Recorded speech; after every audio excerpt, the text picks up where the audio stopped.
नमस्कार दोस्तों, जिस वक्त देश में एक मुख्यमंत्री खुलेआम ये कहता हो कि बटेंगे तो कटेंगे, जिस वक्त देश में प्रधानमंत्री खुलेआम ये कहता हो कि एक है तो सेफ है, जिस वक्त देश में सत्ता में बैठे लोग खुलेआम देश के गद्दारों को जैसे नारे लगाते हों, जिस वक्त देश में सत्ताधारी पार्टी का सांसद लोकसभा में दूसरे धर्म के सांसद को आतंकवादी और ना जाने क्या क्या कहता हो और उस पर कोई कार्रवाई भी ना हो, जिस वक्त देश में हाईकोर्ट का एक जज आपत्तिजनक शब्द का इस्तेमाल करते हुए ये कहता हो कि देश में नियम कानून सब बहुसंख्यक वर्ग के मुताबिक ही होना चाहिए, ऐसे वक्त में देश की सबसे बड़ी अदालत में इस सारी सोच को लेकर सबसे बड़ा मुकदमा शुरू हो चुका है।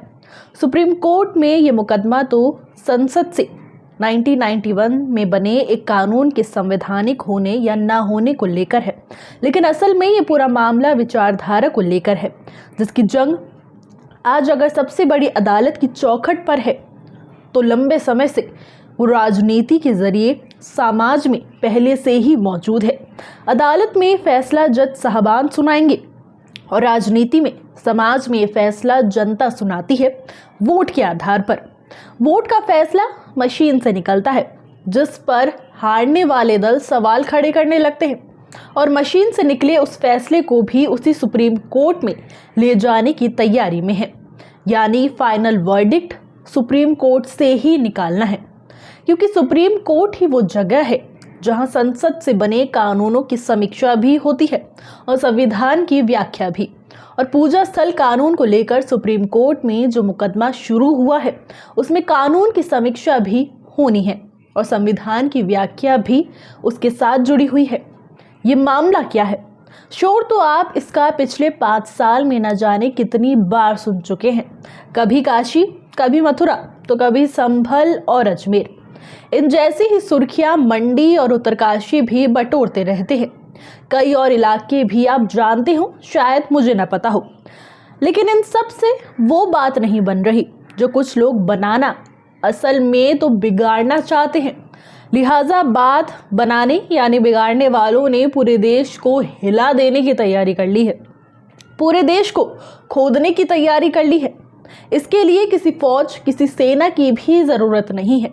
ज़रूरत है सिर्फ नफरत की उस डोज की जो पिछले 10 साल से घर घर पहुंचाने की कोशिश पहले से ही जारी है।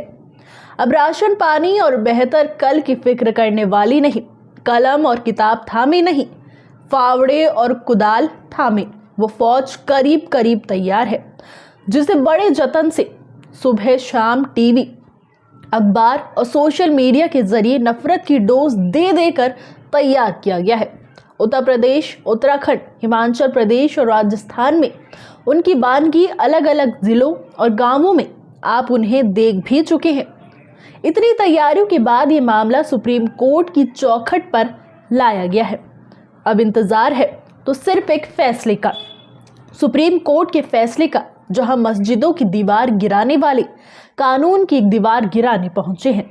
यही कानून अब तक देश को बुरी तरह बर्बाद होने से बचाए हुए है, लेकिन अब उस कानून को भी सर्वोच्च अदालत के जरिए हटाने की कोशिश की जा रही है।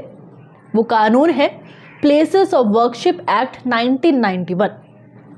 इस कानून के मुताबिक देश में आज़ादी के वक्त यानी 15 अगस्त 1947 को जो भी धार्मिक स्थल जिस स्वरूप में थे उसी तरह बने रहेंगे, उनमें कोई बदलाव नहीं किया जा सकता। लेकिन देश भर की मस्जिद, दरगाहों के नीचे मंदिर तलाश करने वाले अब इस कानून को रद्द करने की मांग को लेकर सुप्रीम कोर्ट पहुंच गए हैं। ऐसी कई अर्जियों पर कल यानी 12 दिसंबर से सुनवाई शुरू हो चुकी है। सुप्रीम कोर्ट के चीफ जस्टिस संजीव खन्ना की बेंच में सुनवाई हुई है। सीजेआई के साथ ही जस्टिस पीवी संजय कुमार और जस्टिस केवी विश्वनाथन भी इस बेंच का हिस्सा है। चीफ जस्टिस की बेंच ने पहली ही सुनवाई में जो राहत दिखाई है वो देश को फिलहाल एक रोशन दिखाई दे रही है। सुप्रीम कोर्ट ने कल पहली सुनवाई में ही 3 बड़ी बातें साफ कर दी हैं। सबसे पहले तो कोर्ट ने पूरे देश की हर छोटी बड़ी अदालतों को ये निर्देश दे दिया है कि अब जब तक सुप्रीम कोर्ट अपना फैसला नहीं सुना देता तब तक मस्जिद के नीचे मंदिर जैसा धर्म स्थलों से जुड़ा कोई भी मामला दर्ज नहीं किया जाएगा। दूसरी बड़ी बात जो सुप्रीम कोर्ट से निकली है वो है कि देश की किसी भी कोर्ट में ऐसा किसी मामले में फिलहाल कोई सुनवाई या निर्देश या फैसला नहीं दिया जाएगा। तीसरी जो बड़ी बात चीफ जस्टिस की बेंच ने कही वो है कि अयोध्या के राम मंदिर बाबरी मस्जिद विवाद का फैसला कोर्ट के सामने रखा है। इस केस में supreme court full and final verdict से पहले मोदी सरकार का रुख भी समझना चाहता है, इसलिए केंद्र से भी जवाब मांगा गया है। इसके लिए 4 हफ्ते का समय दिया गया है। ये बात कानूनी रूप से जितनी अहम है उतनी ही अहम राजनीतिक रूप से भी है और देश के संविधान पर चलने का दावा करने वाली मोदी सरकार को समझने के लिए भी अहम है। देश को संविधान को बचाने की जिम्मेदारी का नाजुक वक्त एक बार फिर सुप्रीम कोर्ट के सामने है। अब आप ये भी जान लीजिए कि पूरे देश को खोदने की तैयारी कौन लोग कर रहे हैं। पूरे देश में मलबा और गंदगी फैलाने के लिए कौन लोग बेताब हैं। इनमें सबसे बड़ा नाम है जाने माने नेता और वकील सुब्रमण्यम स्वामी का। स्वामी जी को अक्सर आपने प्रधानमंत्री नरेंद्र मोदी से लड़ते भिड़ते देखा होगा, लेकिन प्रधानमंत्री स्वामी जी के खिलाफ ना कभी कुछ बोलते हैं ना कोई एक्शन लेते हैं, क्योंकि इन गलतियों के साथ सुब्रमण्यम स्वामी अपनी असल जिम्मेदारी तो निभा ही रहे हैं। जिस राजनीतिक हिंदुत्व को अपनी तरह से गढ़कर प्रधानमंत्री मोदी और उनकी पूरी पार्टी समाज में फावड़ा कुड़ाल उठाने वाले हाथ तैयार कर रही है, उसी हिंदुत्व की पैरवी सुब्रमण्यम स्वामी अदालतों में करते हैं। दोस्तों, बीजेपी या राष्ट्रीय स्वयंसेवक संघ के इस हिंदुत्व को आप उस हिंदुत्व से मत मिलाइएगा जिसे आप पीढ़ी दर पीढ़ी जीते आ रहे हैं, क्योंकि आपकी जड़ें, आपका इतिहास आरएसएस या बीजेपी के इतिहास से बहुत बहुत पुराना है। सुप्रीम कोर्ट में सुब्रमण्यम स्वामी के साथ कंधे से कंधा मिलाकर देश को बचाने वाला कानून गिराने की कोशिश में लगे हैं बीजेपी के एक और नेता वकील अश्विनी उपाध्याय। हिंदू पक्ष के एक और चर्चित वकील विष्णु शंकर जैन भी हैं। विश्वभद्र पुजारी पुरोहित महासंघ भी याचिका दायर करने वाले गुट में शामिल है। इन सब को गड़े मुर्दे उखाड़ कर देश को नए सिरे से गढ़ना है, लेकिन गड़े मुर्दे उखाड़ने से कभी कोई गुलशन महक सकता है क्या दोस्तों? पूजा स्थल कानून को बचाने और इन सब के खिलाफ जो पक्ष है वो है जमीयत उलमे ए हिंद, सीपीआईएम, शरद पवार की एनसीपी, राष्ट्रीय जनता दल के सांसद Manoj Jha, Indian Muslim league. Places of worship act 1991 के जरिए देश के धार्मिक और सामाजिक ताने बाने को बचाने की एक कोशिश की गई है। ऐसा कानून क्यों बनाया गया है ये समझना मुश्किल नहीं है दोस्तों। भारत में हर धर्म के लोग रहते हैं, यही सारी दुनिया में भारत की सबसे बड़ी खासियत है, खूबसूरती भी है। इसलिए कहते भी हैं सारी जहां से अच्छा हिंदुस्तान हमारा। लेकिन अब इस कानून को खत्म करने की मांग करने वालों का कहना है कि अगर किसी तारीख का कट ऑफ इसमें लगाना है तो साल 1947 से नहीं, सन 712 से किया जाना चाहिए, क्योंकि पहली बार मोहम्मद बिन कासिम ने साल 712 में ही भारत पर आक्रमण करके कई मंदिरों को तोड़ा था। यानी देश को खोदने वालों ने तय कर लिया है कि उन्हें कहां तक खोदना है। उनके परदादा के परदादा के परदादा और भी जाने कितने परदादाओं तक पीछे जाकर, 1300 साल से भी ज्यादा पीछे जाकर। ये सुनकर आपको हंसी आ सकती है, लेकिन बात हंसी की नहीं है, ये समझने की है कि ऐसा सोच वालों के भीतर नफरत की जड़ें कितनी गहरी हो चुकी हैं।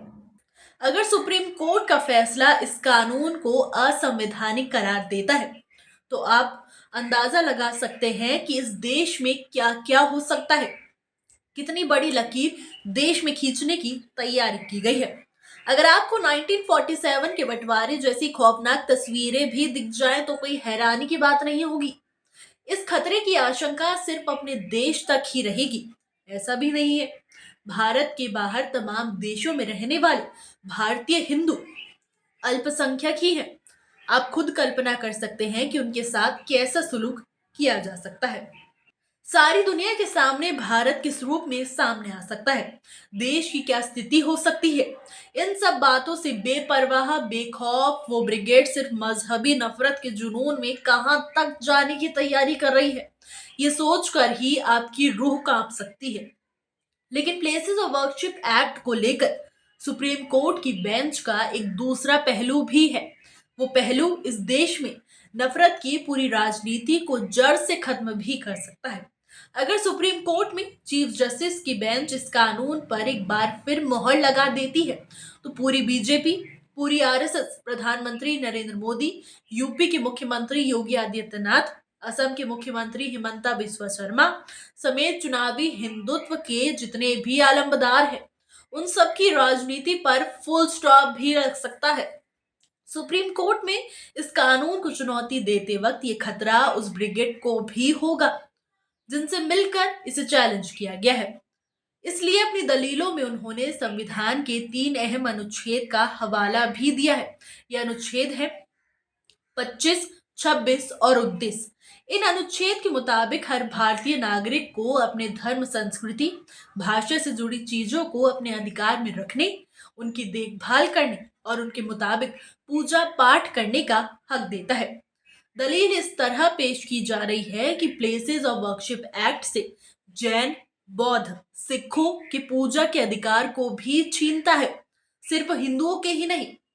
दोस्तों, ये ऐसा कानूनी दांवपेच है जिसे समझना किसी के लिए भी मुश्किल नहीं है।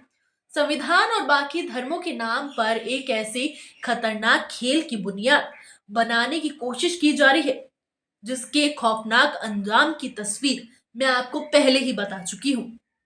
जबकि प्लेसेस ऑफ वर्शिप एक्ट उसी खतरनाक हालात से बचाने के लिए लाया गया था और आज तक अगर वैसे हालात नहीं आए हैं तो उसकी वजह ये कानून ही है।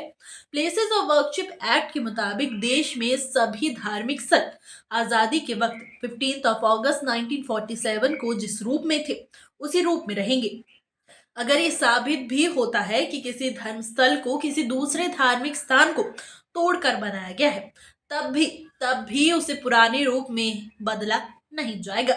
इस कानून में ये व्यवस्था भी है कि 15 अगस्त 1947 को किसी भी धार्मिक स्थल पर चल रहा कोई भी मुकदमा या कानूनी कार्रवाई खत्म मानी जाएगी। अगर उपासना स्थल में बदलाव 15 अगस्त 1947 की बात किया जाता है तो उस पर कानूनी कार्रवाई की जा सकती है। इस कानून में ऐसे लोगों को 3 साल तक की सजा और जुर्माने का भी प्रावधान है जो इस कानून को तोड़ेंगे या तोड़ने की कोशिश करेंगे। एक खास प्रावधान जो इस कानून में किया गया था वो है अयोध्या में राम जन्मभूमि बाबरी मस्जिद विवाद को लेकर। प्लेसेस ऑफ वर्शिप एक्ट 1991 के सेक्शन 5 के मुताबिक ये कानून राम जन्मभूमि बाबरी मस्जिद विवाद पर लागू नहीं होगा। इसलिए बिना किसी विवाद के अयोध्या में भव्य राम मंदिर बना जो पूरे देश की आस्था का केंद्र भी है। लेकिन अब अयोध्या के इसी राम मंदिर का हवाला देकर देश भर में मंदिर और मस्जिद विवाद का वो तूफान लाने की फिराक में जुट गए हैं कुछ लोग जो मस्जिद या किसी धर्म के खिलाफ ही नहीं, पूरी इंसानियत के लिए बड़ा खतरा बन सकता है। इसकी आज एक रिले रेस की तरह फैलाई जा रही है। पहले किसी भी शहर या गांव के किसी धर्म स्थल को लेकर हिंदू संगठन लोअर कोर्ट में अपील करते हैं, लोअर कोर्ट सर्वे का आदेश दे देते हैं, फिर वहां से ऐसा कुछ मिला हुआ बताया जाता है कि विवाद शुरू हो जाता है। संभल में तो अपील करने के कुछ ही घंटे में कोर्ट ऑर्डर और उसके कुछ घंटे में सर्वे भी हो गया।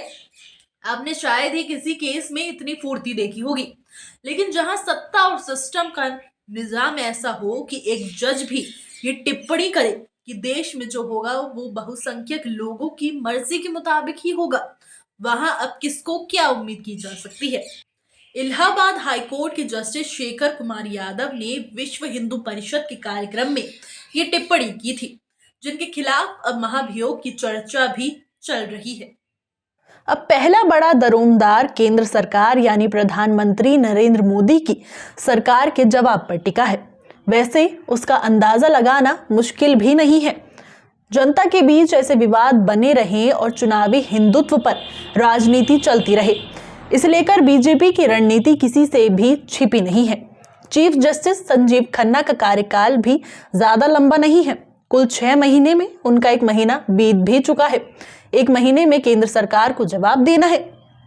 वैसे घोषित तौर पर तो राष्ट्रीय स्वयंसेवक संघ यानी आरएसएस के प्रमुख मोहन भागवत भी कहते हैं कि हर मस्जिद के नीचे शिवलिंग भला क्यों तलाश करना है, हर रोज एक नया विवाद क्यों खड़ा करना है। उसके बावजूद ऐसे विवाद सामने आते जा रहे हैं।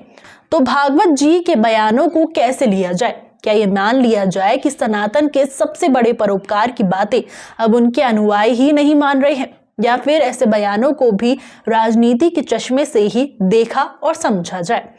जब संघ प्रमुख भी यही चाहते हैं कि अयोध्या विवाद खत्म होने के बाद अब वैसा कोई दूसरा विवाद सामने नहीं आना चाहिए, जब मोदी सरकार भी पसमंदा मुसलमानों की सरपरस्ती दिखाने की कोशिश करती रही है, तो फिर बीजेपी की एक राज्यसभा सांसद प्लेसेस ऑफ वर्शिप एक्ट को खत्म करने की मांग राज्यसभा में कैसे उठाते हैं?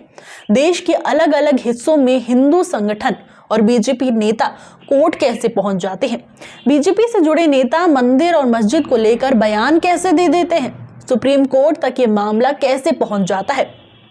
असल जवाब एक कानून नहीं, सत्ता और उसकी सोच का है, जिसका फाइनल वर्डिक्ट अब देश के मुख्य न्यायाधीश जस्टिस संजीव खन्ना के हाथ में है।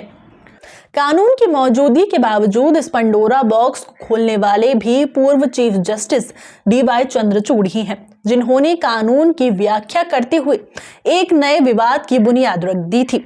जब सुप्रीम कोर्ट इस पंडोरा बॉक्स को कैसे बंद कर सकता है, यही देश के आने वाले कल को तय करेगा, वरना तो 10 साल के स्लो पॉइजन का घातक नतीजा देखने के लिए तैयार रहिए दोस्तों। हमारा ये वीडियो आपको कैसा लगा हमें कमेंट बॉक्स में कमेंट करके जरूर बताइएगा। अगर अभी तक आपने हमारे चैनल एक्सक्लूसिव खबर को सब्सक्राइब नहीं किया है तो प्लीज फौरन सब्सक्राइब कर लें। दोस्तों, आपको वीडियो पसंद आए तो लाइक और शेयर भी जरूर करिएगा, ताकि हम आपके लिए ऐसे ही आपकी जानकारी बढ़ाने वाली वीडियोस लगातार आते रहें। बहुत बहुत धन्यवाद।